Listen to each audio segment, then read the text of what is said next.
3장. 내가 저지른 바보짓들. 내 개인 서류함에는 FTD라는 폴더가 있다. 내가 저지른 바보짓들의 줄임말이다. 그 폴더에는 내가 이제껏 저지른 어리석은 일에 대한 기록이 보관되어 있다. 때로는 비서에게 내 기억을 받아 적게 했지만 워낙 개인적인 일이면서 어리석게 행동한 적이 많다 보니 구슬하기도 부끄러워 내 손으로 직접 기록한 경우가 많았다. 나는 아직도 15년 전 그 폴더에 집어넣었던 나에 대한 비판을 생생하게 기억한다. 내가 자신에게 보다 솔직했다면 아마 FTD 폴더만으로도 서류함이 터져 나갔을 것이다. 오래전 이스라엘 왕국의 사울 왕이 했던 말은 내게도 그대로 적용된다. 내가 어리석은 일을 하였으니 대단히 잘못되었도다. FTD 폴더를 열어 자신에 대한 비판을 읽을 때마다 앞으로 내가 직면하게 될 커다란 문제, 곧 데일 카네기를 어떻게 관리해야 할까를 해결하는 데 많은 도움이 될 것이라고 생각한다. 나는 문제가 생길 때마다 다른 사람들을 탓했다. 하지만 나이가 들어가면서, 그리고 개인적인 바람이기는 하지만 지혜를 갖게 되면서 불행의 원인이 대부분 나 자신이라는 사실을 깨달았다. 많은 사람이 나이가 들어가면서 이런 사실을 깨닫는다. 이 나폴레옹은 세인트 헬레나에서 내가 몰락한 것은 바로 나 자신 때문이다. 나는 나의 가장 큰 적이자 내 비참한 운명의 원인이다라고 말했다.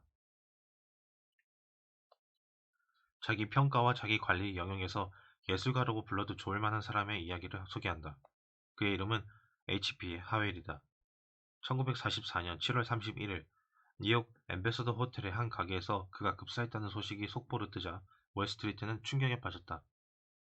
그는 월스트리트 56번지에 위치한 미국 상업신탁은행 이사장이자 여러 대기업의 이사로서 미국의 금융계를 이끌어가던 사람이었기 때문이다. 그는 가방끈이 길지 않았다. 시골 가게의 점원으로 사회생활을 시작했던 그는 훗날 US 스틸의 대출 부분을 관리하게 되었고 지위와 권력을 얻으며 승승장구했다. 내가 그에게 성공 비결이 무엇이었냐고 묻자 그는 이렇게 답했다. 저는 수년 동안 하루의 약속을 모두 보여주는 약속 기록부를 썼습니다. 우리 가족은 토요일 밤에 어떤 계획도 세우지 않았어요. 제가 토요일 저녁마다 한 주 동안 했던 일을 검토하고 평가한다는 사실을 알고 있었기 때문이죠. 저녁 식사를 마친 후 저는 제 방으로 가서 약속 기록부를 펼치고 월요일 아침부터 있었던 모든 인터뷰, 토론, 회의를 반추합니다. 그런 다음 이렇게 자문합니다. 그때 내가 무슨 실수를 했지? 잘한 일은 뭘까? 어떻게 하면 더 좋은 성과를 낼 수 있을까? 그 일에선 무엇을 배워야 할까? 이렇게 한 주를 돌아보면 때로는 언짢은 마음이 들기도 합니다. 제가 저지른 실수에 경악하기도 하지요. 물론 세월이 흐르면서 실수는 줄어들었습니다. 이렇게 몇 년간 지속해온 자기분석 시스템이 제가 시도해온 어떤 방법보다 효과가 있었습니다. H.B. 하웰은 벤저민 프랭클린의 아이디어를 빌렸을지도 모르겠다. 다만 다른 점이 있다면 프랭클린은 토요일 저녁까지 기다리지 않았다. 매일 밤마다 자신을 철저하게 돌아보았다. 그는 자신에게서 13가지 심각한 결점을 발견했다. 그 중에 3가지만 소개하면 다음과 같다. 첫째, 시간을 낭비한다. 둘째, 사소한 일로 마음을 졸인다. 셋째, 사람들의 말에 반박하며 그들과 논쟁한다. 현명했던 프랭클린은 이런 결점을 고치지 않으면 성공할 수 없다는 사실을 깨달았다. 그래서 일주일 동안 날마다 자신의 단점과 씨름하며 그런 노력이 실제로 얼마나 성과가 있었는지를 기록해 나갔다. 그 다음 날에는 다른 단점과 싸울 준비를 하고 링에 올랐다. 그는 이렇게 2년 동안이나 계속해서 자신의 단점과 치열하게 싸웠다. 이런 그가 미국에서 가장 사랑받고 영향력 있는 인물이 된 것은 전혀 놀랍지 않은 일이다. 미국의 작가 엘버트 하버드는 이렇게 말했다. 누구나 하루에 적어도 5분간은 바보가 된다.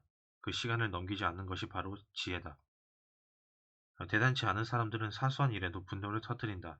하지만 지혜로운 사람들은 자신을 비난하고 욕하며 앞서가려고 다투는 사람에게도 배우려 한다. 월트 휘트먼은 말했다.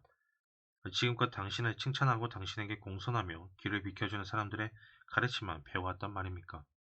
당신의 뜻을 거스르고 당신에게 맞서거나 앞서가려고 다투는 사람들이 줄 수 있는 크나큰 가르침은 얻지 못했단 말입니까?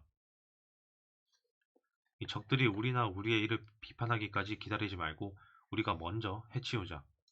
자신에 대해 가장 엄격한 비판자가 되기로 하자. 적들이 한마디라도 꺼내기 전에 우리의 약점을 찾아 고쳐버리자. 이것은 찰스 다윈이 썼던 방법이다. 그는 15년 동안이나 스스로를 비판했다. 다윈은 기념비적인 저서 종의 기원을 원고로 완성했을 때 창조에 대한 자신의 혁명적인 개념이 지성계와 종교계 모두에 엄청난 파장을 불러일으킬 것임을 깨달았다. 그래서 그는 스스로 비평가가 되어 자료를 점검하고 논리 전개 방식에 오류가 없는지 살펴보며 자신이 내린 결론을 비판하기를 무려 15년 동안이나 지속했다. 누군가 당신을 바보 멍청이라고 무시하면 어떨 것 같은가? 화가 나고 분한 마음이 들 것 같지 않은가? 링컨은 어떻게 했는지 살펴보자. 링컨 행정부의 국방장관 에드워드 스탠턴은 한 번은 링컨을 바보 멍청이라고 불렀다. 링컨이 자신의 업무에 개입해서 화가 났기 때문이다. 링컨은 어떤 이기적인 정치인의 비위를 맞춰주느라 한 연대에 이전 명령에 서명했다. 스탠턴은 명령을 거부하는 데서 그치지 않고 그런 명령을 내린 링컨을 바보 멍청이라고 불렀다. 어떤 일이 일어났을까? 스탠턴의 이야기를 전해들은 링컨은 차분하게 말했다고 한다. 스탠턴이 나를 바보 멍청이라고 불렀다면 그 말이 맞겠지. 그는 매번 옳은 이야기를 하니까 말이야. 내가 직접 만나봐야겠어. 링컨은 실제로 스탠턴을 찾아갔다. 스탠턴은 잘못된 명령이라고 링컨을 설득했고 결국 링컨은 마음을 돌려 명령을 철회했다. 이처럼 링컨은 근거가 있고 도움을 주려는 진지한 마음에서 나온 비판이라면 모두 반기는 사람이었다. 당신과 나도 이런 비판을 기꺼이 받아들여야 한다. 우리는 4번 중 3번 이상 옳은 판단을 내리기가 어렵기 때문이다. 시어데어 루즈벨트도 백악관에 있을 때 자신이 바라는 것은 고작 그 정도뿐이라고 말했다. 현존 인물 중에서 가장 심오한 사상가라고 할 수 있는 아인슈타인도 자신이 내린 결론 중 99%는 잘못된 것이라고 털어놓았다. 프랑스 작가 프랑수아 드락 로시코프코는 나에 대해서는 적의 의견이 내 의견보다 진실에 더 가깝다라고 말했다. 여러 번에 걸쳐 나도 그 말이 옳다는 것을 확인했다. 그러나 내가 자신을 살피지 않으면 누군가 나를 비판하기 시작할 때 상대방이 무슨 말을 하려는지 전혀 모르는 상태에서도 자동적으로 방어적인 태도를 취하게 된다. 그럴 때마다 나 자신이 역겨워진다. 우리는 칭찬이나 비판이 정당한지를 따져보지도 않은 채 비판이란 비판은 모두 싫어하고 칭찬은 무작정 받아들이려 한다.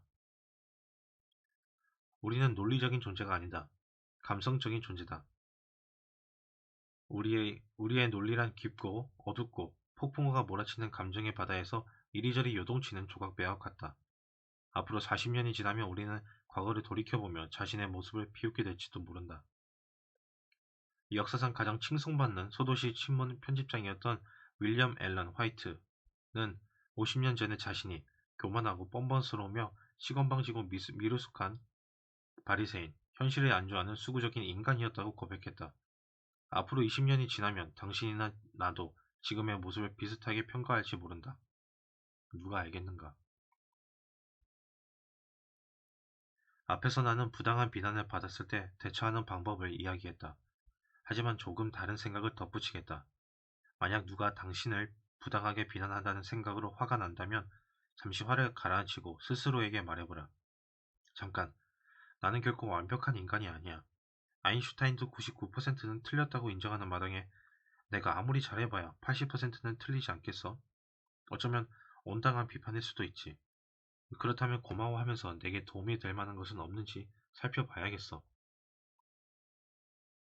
펩소던트 컴퍼니의 사장 찰스 럭맨은 코미디언 밥 호프를 방송에 내보내느라 1년에 $100만 쓴다. 그는 방송을 칭찬하는 편지는 전혀 보지 않고 비판적인 편지만 골라본다고 한다. 비판에서 배울 점이 있다는 사실을 알기 때문이다. 포드사는 얼마 전 경영과 관리의 문제점을 알아내고자 직원을 상대로 여론조사를 하면서 회사에 대한 비판을 해달라고 요청했다. 나는 비판을 요청하기까지 했던 전직 비누 판매원을 알고 있다. 그가 처음 콜게이트사의 비누를 팔기 시작했을 때는 실적이 별로 좋지 않았다. 그는 일자리를 잃을까봐 걱정했다. 비누의 품질과 가격에는 아무런 문제가 없었기 때문에 그는 자신이 문제라는 것을 깨달았다. 주문을 받지 못할 때마다 그는 주위를 서성이면서 무엇이 문제였는지 파악하려고 애썼다. 너무 모호하게 설명했나? 열정이 부족한 건 아닐까? 때로는 상점으로 돌아가서 이렇게 말하기도 했다. 이번에는 비누를 팔러 온 게 아닙니다. 충고와 비판을 듣기 위해 왔습니다. 몇 분 전에 제가 비누를 판매하는 과정에서 제게 어떤 문제가 있었는지 말씀해 주시지 않겠습니까? 당신은 저보다 훨씬 경험도 많고 성공한 분입니다. 그러니 제게 솔직한 비판을 해주세요. 사정을 봐주지 말고 있는 그대로 말씀해 주시면 됩니다. 이런 태도 덕분에 그는 친구를 많이 사귀었고 값진 조언을 들을 수 있었다.